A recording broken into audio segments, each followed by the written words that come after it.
हाँ जी दोस्तों नमस्कार। स्टडी हंगर्स पर आपका बहुत बहुत स्वागत है। आशा करता हूँ आप सभी बहुत अच्छे होंगे और अपनी तैयारी को एक नई दिशा दें। साथियों, हम आपके साथ डिस्कस कर रहे हैं मध्य प्रदेश शिक्षक वर्ग 3 चयन परीक्षा के लिए हमारी जो सीरीज चल रही है प्रीवियस ईयर क्वेश्चन की, उस सीरीज को हम आगे बढ़ा रहे हैं और आपको ये सीरीज अच्छी लग रही होगी। आपके बहुत सारे क्वेश्चन आपसे बनने लगे होंगे और आपको पता भी चल रहा होगा कि हमारे एग्जाम में जो क्वेश्चन आए थे वो किस किस तरीके के आए थे और कौन कौन से क्वेश्चन की हमें किस तरीके से तैयारी करनी है, ये भी आपको अंदाजा लग रहा हो। साथियों, अभी वीडियोस थोड़े से एक दिन छोड़ कर आ पा रहे हैं तो थोड़ा सा एडजस्ट करिए, थोड़ी व्यस्तता चल रही है, थोड़ा स्वास्थ्य भी ठीक नहीं चल रहा है। कुछ ही दिन में आपको वीडियो कंटिन्यू मिलने लगे, ठीक है। चलिए बढ़ते हैं पहले क्वेश्चन की ओर। पहला क्वेश्चन है, छात्रों में पर्यावरण अध्ययन का सर्वाधिक ज्ञान कराया जा सकता है। ऑप्शन दिए गए हैं, संगीत की शिक्षा द्वारा, क्षेत्रीय एवं विश्व पर्यटन द्वारा, ऐतिहासिक इमारतों द्वारा, संसद भवन दिखाकर। तो बच्चों में पर्यावरण अध्ययन का सर्वाधिक ज्ञान कैसे कराया जा सकता है? तो इसका आंसर हो जाएगा हमारा बी, क्षेत्रीय एवं विश्व पर्यटन द्वारा। बच्चे जितना ज्यादा अपने पर्यावरण में, अपने देश में, अपने क्षेत्र में, विदेश में जितना ज्यादा घूमेंगे उतना ज्यादा बच्चे अपने पर्यावरण को जानेंगे और ये जो अनुभव होगा बच्चों का प्रत्यक्ष अनुभव होगा। अगला क्वेश्चन है, शिक्षण अधिक प्रभावी होगा यदि शिक्षक, यानी कि आप बच्चों की जो टीचिंग कर रहे हैं, बच्चों को जो पढ़ा रहे हैं, वो ज्यादा इम्पैक्टफुल होगा कब? जब शिक्षक अपने इरादे को उद्देश्यपूर्ण बनाए, अपने विषय में महारत हो, विभिन्न शिक्षण सहायक सामग्री का उपयोग करे और शुरुआत में अपना उद्देश्य घोषित करे। तो इसका आंसर हो जाएगा हमारा सी, विभिन्न शिक्षण सहायक सामग्री का उपयोग करें। यदि आप बच्चों को पढ़ाते समय अच्छे अच्छे टीचिंग लर्निंग मटेरियल का उपयोग करते हैं तो आप जो पढ़ा रहे हैं वो बच्चों को बेहतर तरीके से, अच्छे तरीके से समझ में आएगा और आपकी टीचिंग बहुत ज्यादा इम्पैक्टफुल होगी। अगला क्वेश्चन है, मानव जनसंख्या वृद्धि क्रम का अध्ययन तथा भविष्य की वृद्धि का अनुमान लगाने को कहते हैं। डेमोग्राफी, बायोग्राफी, कैलोग्राफी और साइकोलॉजी। तो मानव जनसंख्या वृद्धि क्रम का अध्ययन जो कहलाता है वह कहलाता है डेमोग्राफी। अगला क्वेश्चन है, लाल डेटा बुक या लाल नहीं लिखता है, सामान्यतः पूछी जाती है रेड डाटा बुक में किस से संबंधित डेटा होता है? उत्तरी गोलार्ध के सभी पौधों की प्रजातियां, सभी जानवरों की प्रजातियां, आर्थिक रूप से महत्वपूर्ण जानवरों की प्रजातियां और लुप्त प्राय प्रजातियां। तो रेड डाटा बुक में जो रखे जाते हैं वह लुप्त प्राय प्रजातियां रखी जाती हैं, यानी कि ऐसी प्रजाति जो विलुप्त होने की कगार पर है। तो रेड डाटा बुक से आप देख पा रहे हैं पहले की जो वीडियो है उनमें भी रेड डाटा बुक से काफी क्वेश्चन आए और कंटिन्यूअस फॉर्म में आते जा रहे हैं। तो इसके लिए हम अलग से भी एक वीडियो आपके लिए लेकर आ रहे हैं जिसमें जितने भी ओवरऑल क्वेश्चन हमारे रेड डाटा बुक से बन सकते हैं पूरे के पूरे क्वेश्चन हम उसमें कवर कर लें। ठीक है, जो जो टॉपिक हमारा बहुत इंपॉर्टेंट है जिससे हर वीडियो में हमारे में क्वेश्चन देखने को मिल रहे हैं हम उसको और विस्तार में अच्छे से समझ लेंगे। ठीक है, चलिए रेड डाटा बुक का कुछ चीजें आपको यहाँ पर बताते हैं। देखिए रेड डाटा बुक जो है इसके बारे में जाने तो रेड डाटा बुक जो है एक सार्वजनिक दस्तावेज है जिसमें किसी देश की लुप्त प्राय प्रजातियों की जानकारी होती है। इसमें पौधों, जानवरों और अन्य प्रजातियों की संकटग्रस्त प्रजातियों का रिकॉर्ड रखा जाता है। रेड डाटा बुक को अंतरराष्ट्रीय प्रकृति संरक्षण संघ यानी कि आईयूसीएन, ऐसे ही पूछा जाता है, आईयूसीएन पब्लिश करता है। अब रेड डाटा बुक के जो मेन एम है यानी कि मुख्य उद्देश्य हैं वह क्या क्या है? तो संकटग्रस्त प्रजातियों की सूची बनाना, घटती जैव विविधता के कुप्रभावों से लोगों को अवगत कराना, संकटग्रस्त पौधों और जानवरों को संरक्षण देने पर जोर देना, संकटग्रस्त प्रजातियों के औद्योगिक व्यापार पर रोक लगाना। तो इसके जो मेन उद्देश्य हैं वो यह है। अब क्या है, रेड डाटा बुक में जो सूची के रंग की जो कोडिंग की जाती है वो किस तरीके से की जाती है? तो काले कोडिंग जो है वो की जाती है विलुप्त प्रजातियों के लिए, लाल कोडिंग की जाती है गंभीर रूप से संकटग्रस्त प्रजातियों के लिए, नारंगी संकटग्रस्त प्रजातियों के लिए और अंबर कमजोर प्रजातियों के लिए, सफेद दुर्लभ प्रजातियों के लिए, हरा खतरे से बाहर प्रजातियों के लिए, और ग्रे प्रजातियां जो संकटग्रस्त, कमजोर या दुर्लभ। अब देखिए, रेड डाटा बुक की शुरुआत रूस में हुई थी सबसे पहले, और इसे शुरू में रूसी संघ की रेड डाटा बुक या RDPRF के नाम से जाना जाता था। चलिए देखते हैं अगले क्वेश्चन को, और अगला क्वेश्चन है पर्यावास, आवास, हैबिटेट शब्द का क्या अर्थ है? जंगल में एक विशिष्ट क्षेत्र जहां केवल जंगली जानवर रहते हैं। वन का एक विशिष्ट क्षेत्र जहां केवल पक्षी रहते हैं। समुद्र में एक विशिष्ट स्थान जहां कोई मछली नहीं रहती है।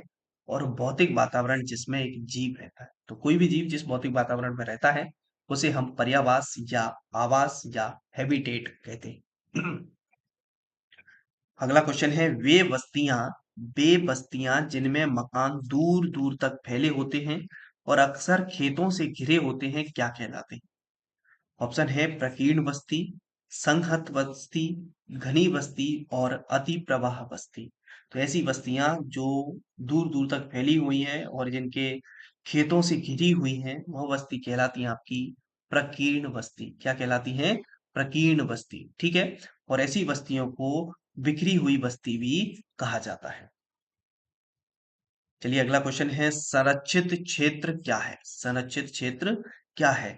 VIP की सुरक्षा के लिए बनाए गए क्षेत्र, अध्ययन के लिए जानवरों का उपयोग करने के लिए बाध्य क्षेत्र, हमारे वनस्पतियों और जीवों और उनके आवास की रक्षा के लिए निर्धारित क्षेत्र, सीमित क्षेत्र जहां शिकार की अनुमति है।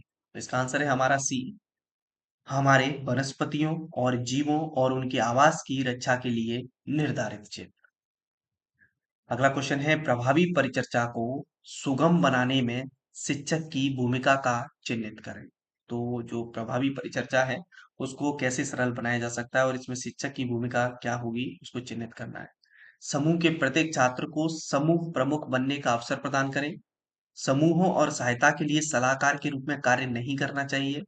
क्यों या कैसे प्रश्न ना पूछें और छात्रों में डर पैदा करना। तो इसका आंसर हो जाएगा पहला हमारा, समूह के प्रत्येक छात्र को समूह प्रमुख बनने का अवसर प्रदान करें। तो जब भी कोई आप प्रश्न देखें और उसके आंसर देखते हैं, आंसरों में जब आप देखते हैं कि किसी कोई आंसर नेगेटिव अर्थ निकाल रहा है, नकारात्मक अर्थ दे रहा है, तो वो हमारा आंसर कभी भी नहीं होगा। ठीक है।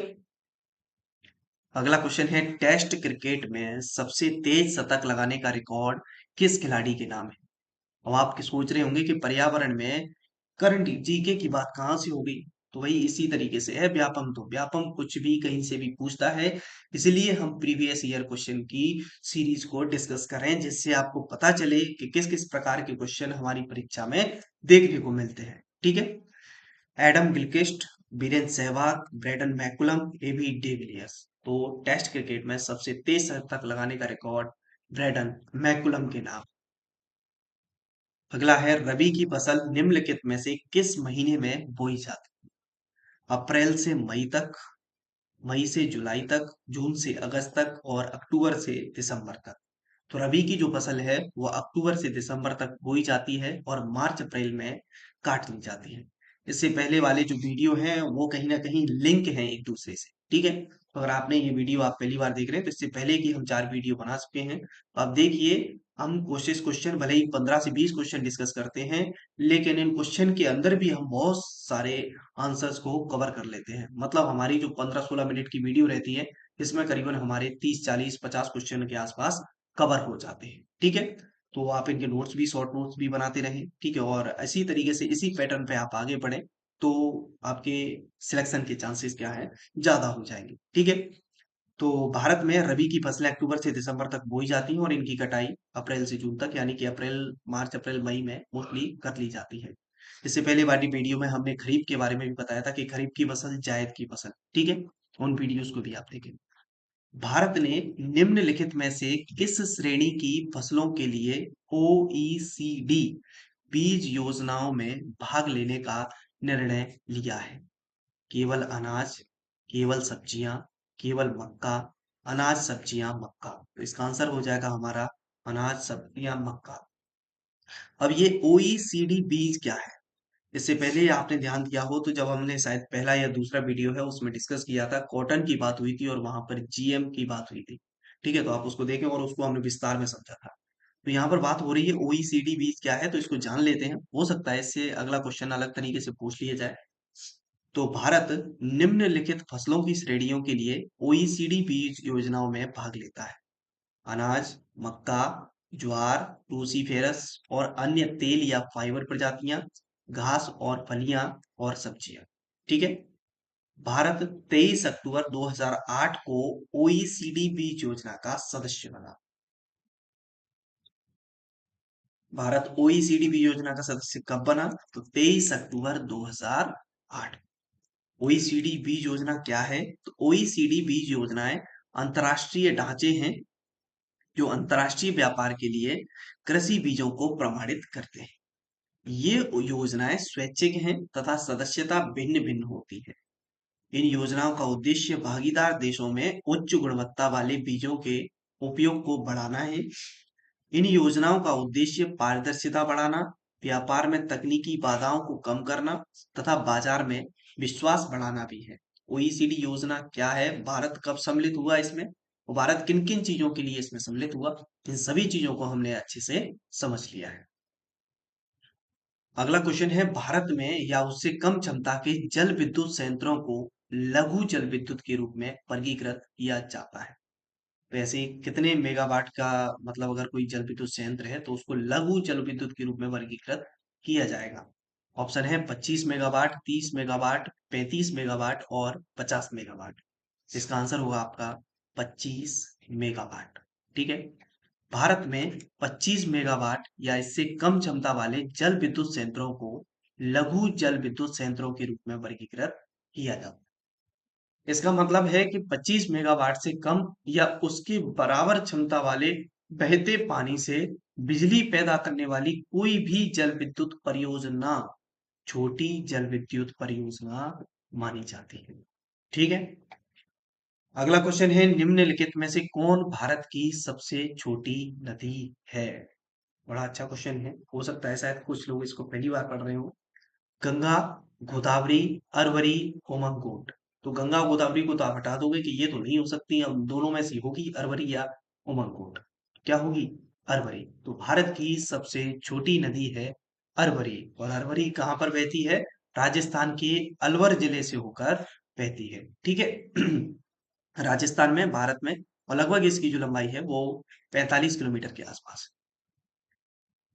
अगला है क्षुद्र ग्रह ट्रैकिंग प्रणाली, यानी कि जो सैटेलाइट की ट्रैकिंग प्रणाली है जिसका नाम है एटलस, किसकी संपत्ति है?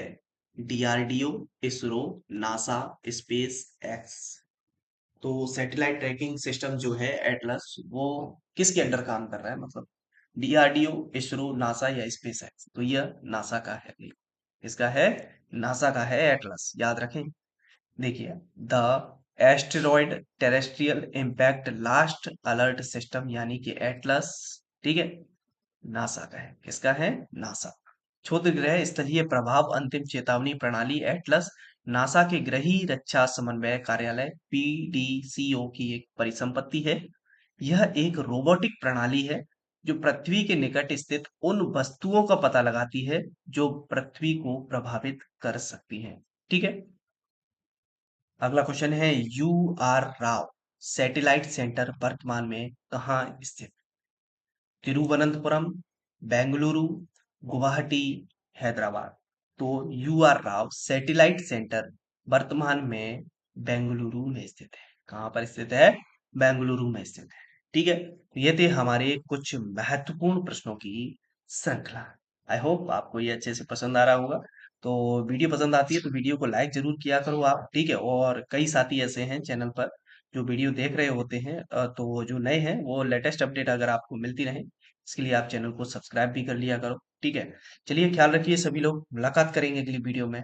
जय हिंद, जय भारत।